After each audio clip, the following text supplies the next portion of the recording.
6 a.m. Another quiet night.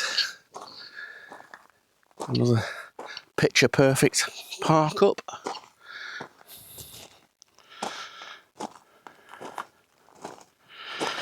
Very quiet road overnight.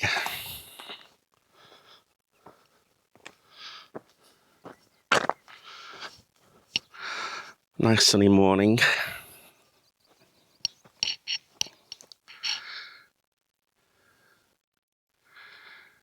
It's going to be a nice warm day, I think.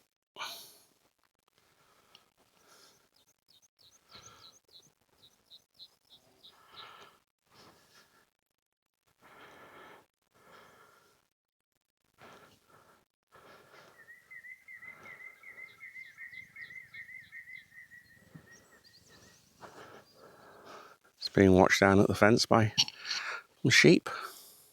What the hell are they doing up at this time? Silly humans.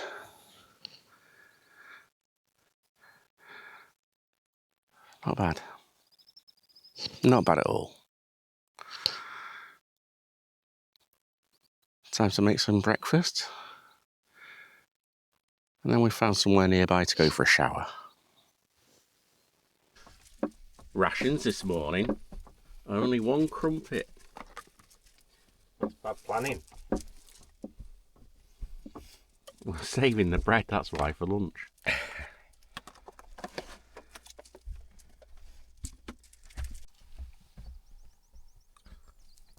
Occasionally we get asked, why don't we go on sites? And we always reply, because we'd rather use the money saved on site fees to spread about amongst local businesses rather than one business getting the whole load of money. But also, and this is no criticism of people who like to stay on sites and do stay on sites, but why would we? We've got this whole place to ourselves. And 99% of the park ups we've ever used, we've had to ourselves, haven't we? We have.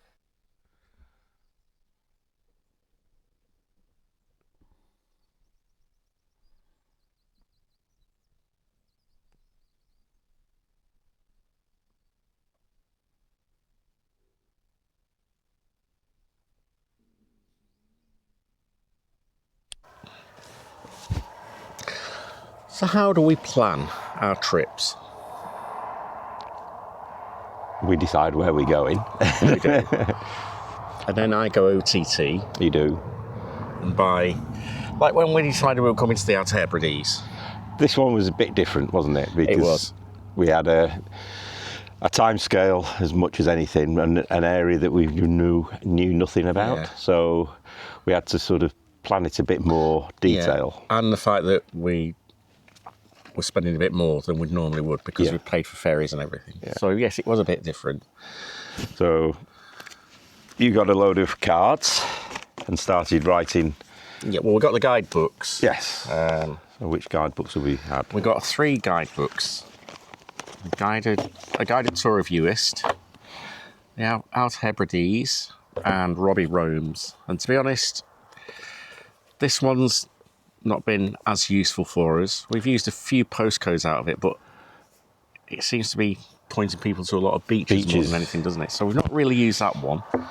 The Outer Hebrides.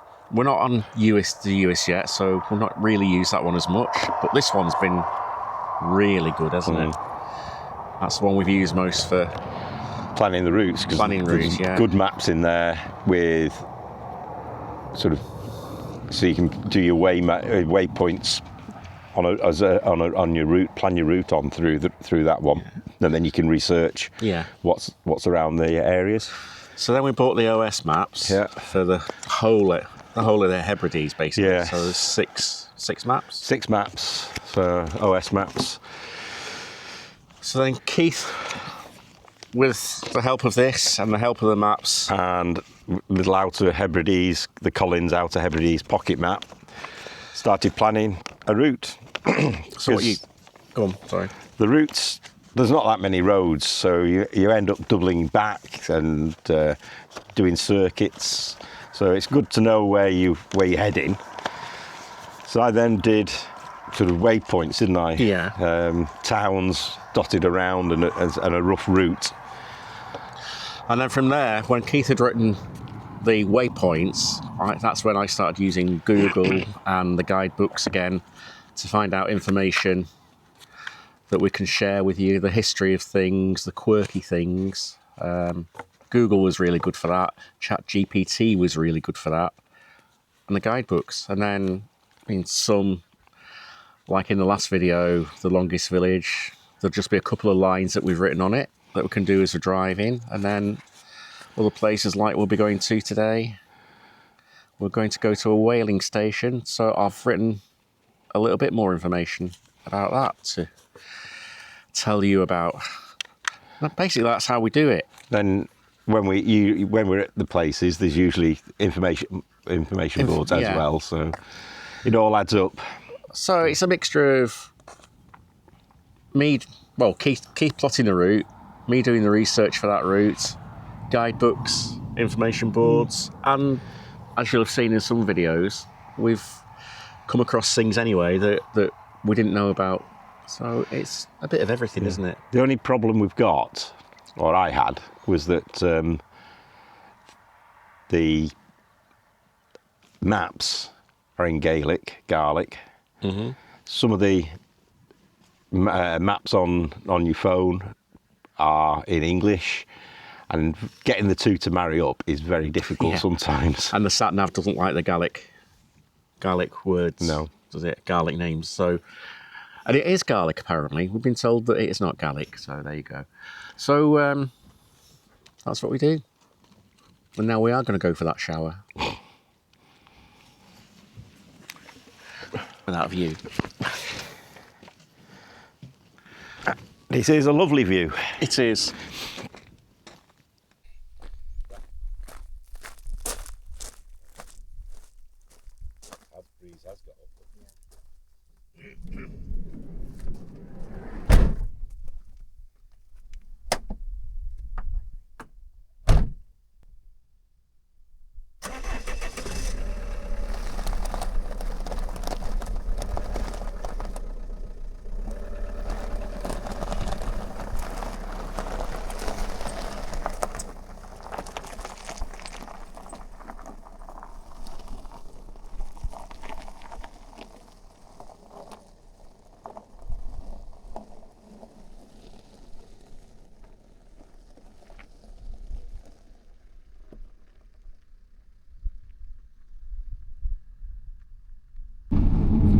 Well, going for a shower was a waste of time.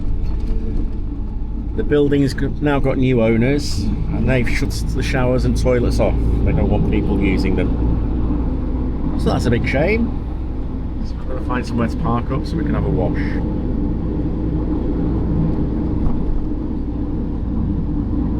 Don't always go up to plan, does it?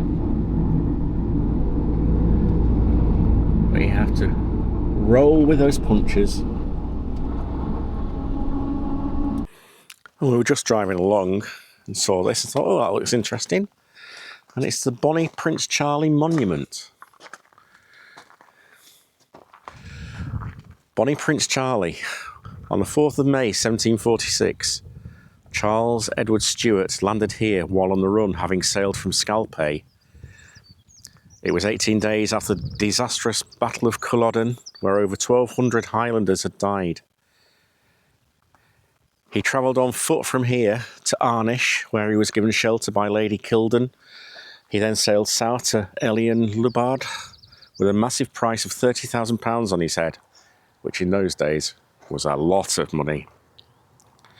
It is to the eternal honour of all Hebrideans that, regardless of their loyalties, he was not betrayed to the authorities.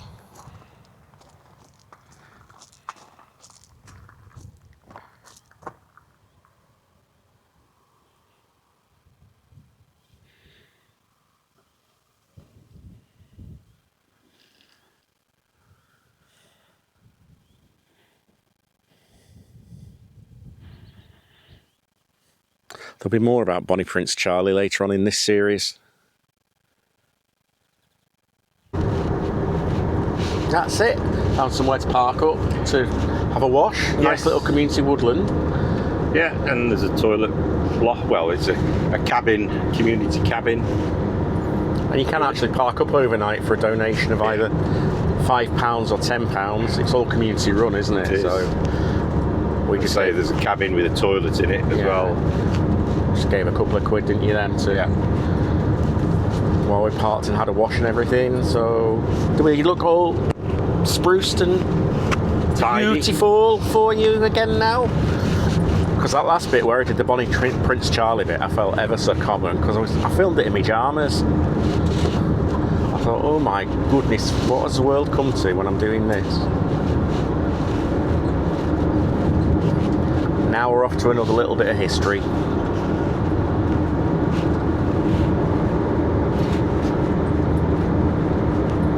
It's going to be a warm day. Hopefully. I think it is. But I don't think any beaches are on the itinerary for today. Are they not? I don't think so, I don't know. Promise Bay Beach. Oh, heck. But we should be leaving Lewis and Harris today, shouldn't we? Thereabouts. Thereabouts. So, if not today, we'll be leaving tomorrow and going on to the Uists. And Bay, you've got a knot behind your ear that needs sorting. There's still wisps of smoke around from that fire that we mentioned in last video. That's going to, like we said, it's going to burn for a long time, that, isn't it? It's going to be deep-seated into the peat.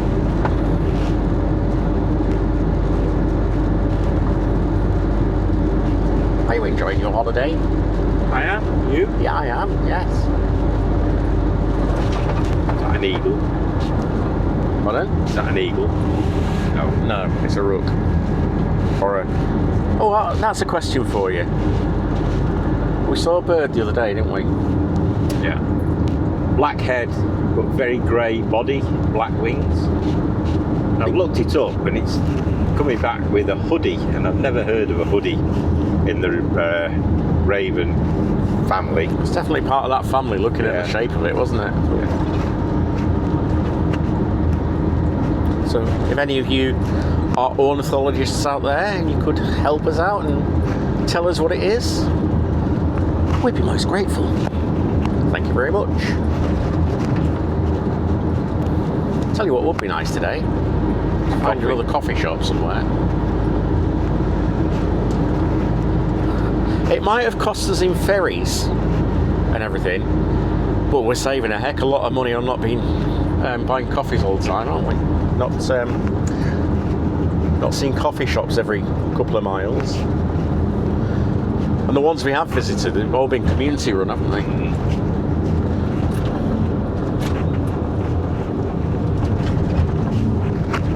North Harris we just crossed into. All beautiful locks. These are still sea locks, aren't they? Yes.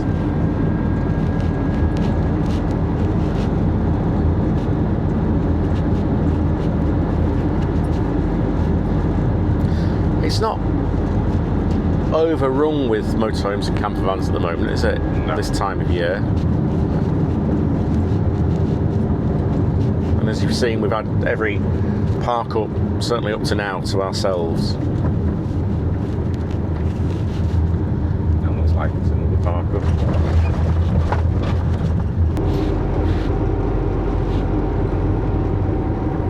We're going into different terrain again, aren't we?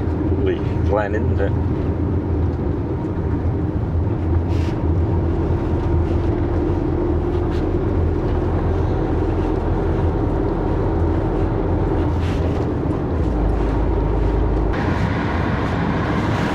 Just climbed quite a bit, haven't we? It was quite a steep climb, that one, wasn't it?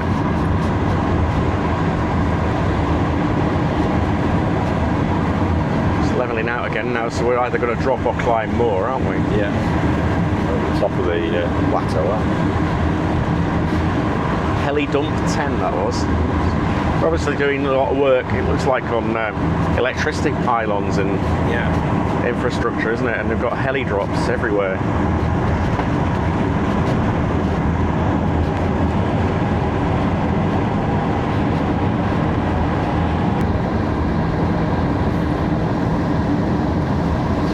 go down. Yeah.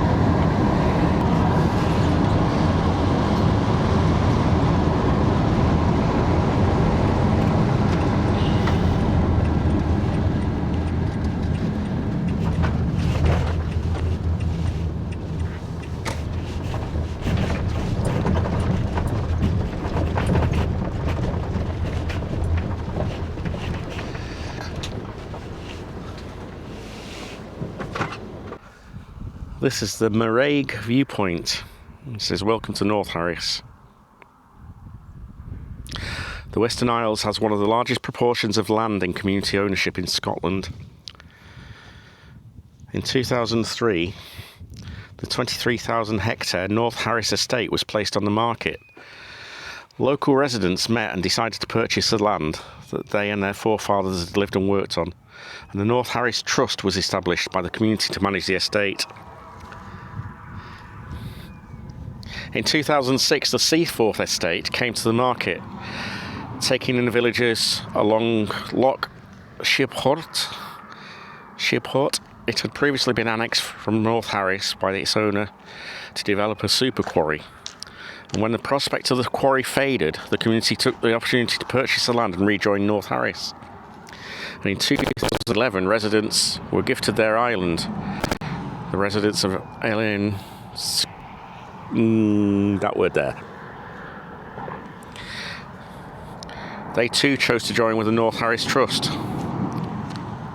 Now the 26,000 hectare North Harris estate stretches 32 kilometres from that word there in the east to Hewsinis in the west, and 13 kilometres from Turbot in the south to Borgerglass in the north. So we're looking down on the townships of Maraig and Eilean Annabach.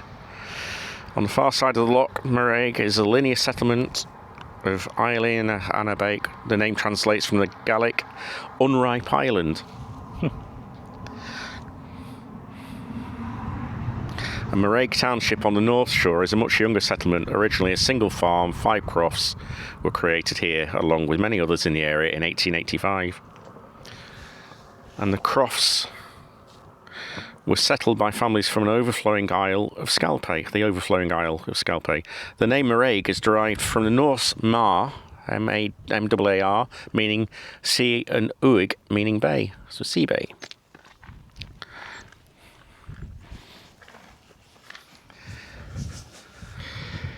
Loch Maraig is a shallower bay off the fjord-like Loch Seaforth, and I'm not even going to pronounce the Gaelic one.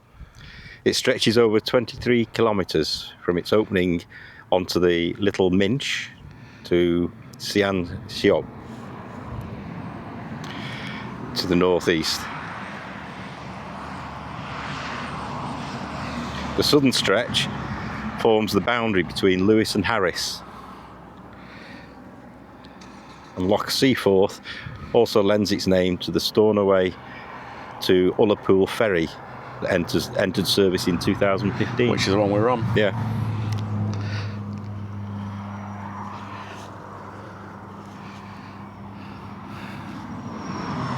I don't think we can say enough on this trip, can we? Again, stunning views. Yeah. Keith was being attacked by a moth or a butterfly, or...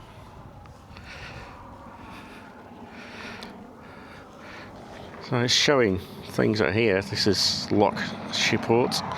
There's a deer forest. That's where we parked up and had a wash. It is, isn't it? Yes. And then the townships. So this one is Loch Maraig. And this one is Loch Shiport, which is... Or Seaforth. Or Seaport, yes. Keith's just over there. You found it then? Yeah.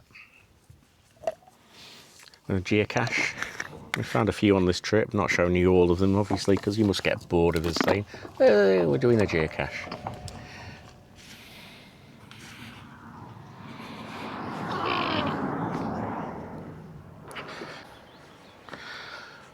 What we're looking at down there are the remains of an ancient whaling station, which was founded by a Norwegian in 1904.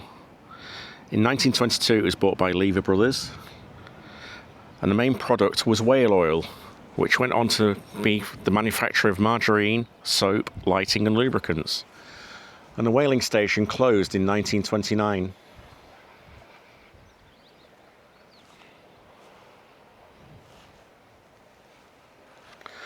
Quite fascinating to think there was something like that here, isn't it? Just nothing else, is No. there really? Well, you can imagine the ships coming in and bringing whales in.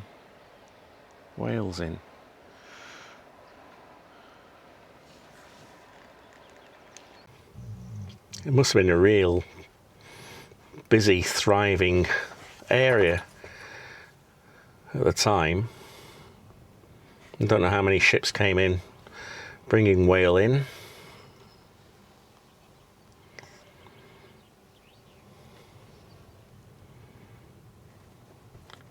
But you have to think, why here?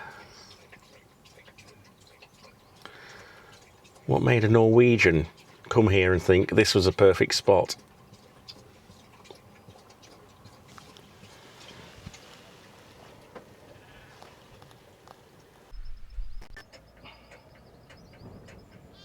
Just another view.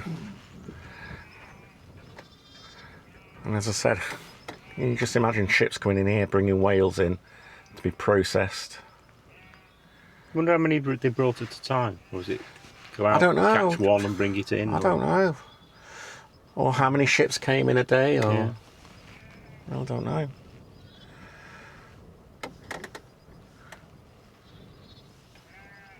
And why here? I suppose it's... So you could get the ships in. yeah. So the ships would have come in there. That's the opening to the sea. And sailed that way to those buildings that we showed you a few seconds ago.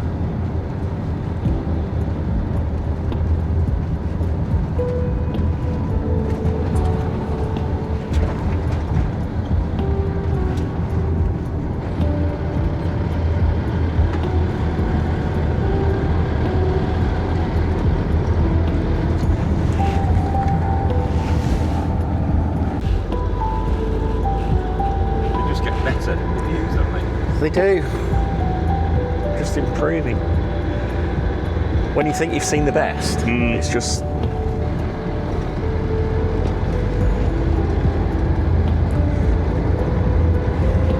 Are you getting bored of us showing you all these views? Sorry. We don't know when to stop filming though, because it's just amazing.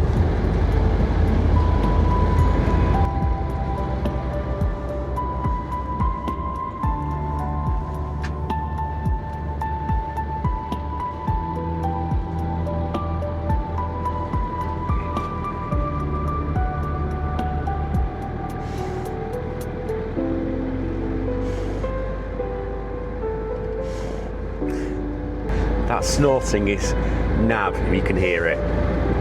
He likes to sniff the fresh air when the window's open.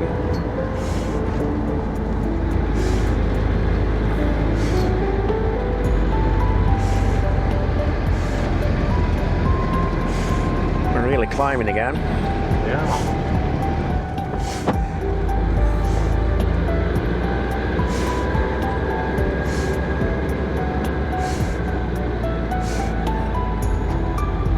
And this is what's annoying, you see. This is a passing place. People just park up in them. That's what gives campervans a bad name. Campervan owners a bad name. Over there in the distance there looks to be some real nice beaches, really nice beaches.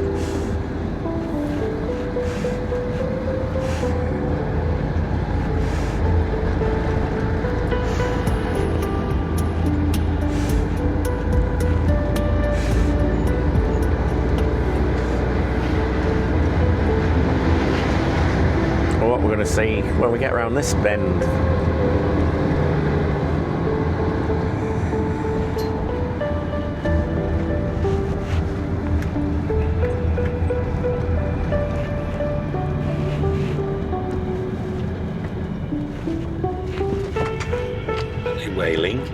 I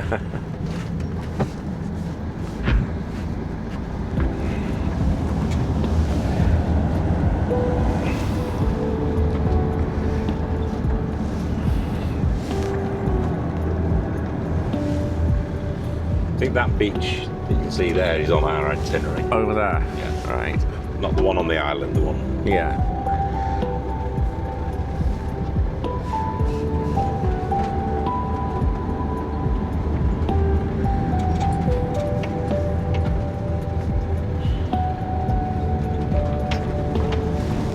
You can see the road just stretching out right over there.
Feat of engineering, really, building roads like this, isn't it? It is. Will there be just the tracks? These roads will certainly be the tracks where people have walked from one place to the other. Yeah. Across the river, where it was narrow, and they just tarmacked over it.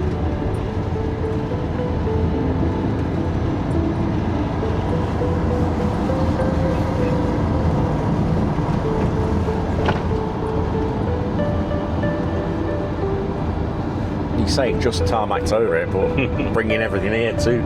Yeah. Tarmac it and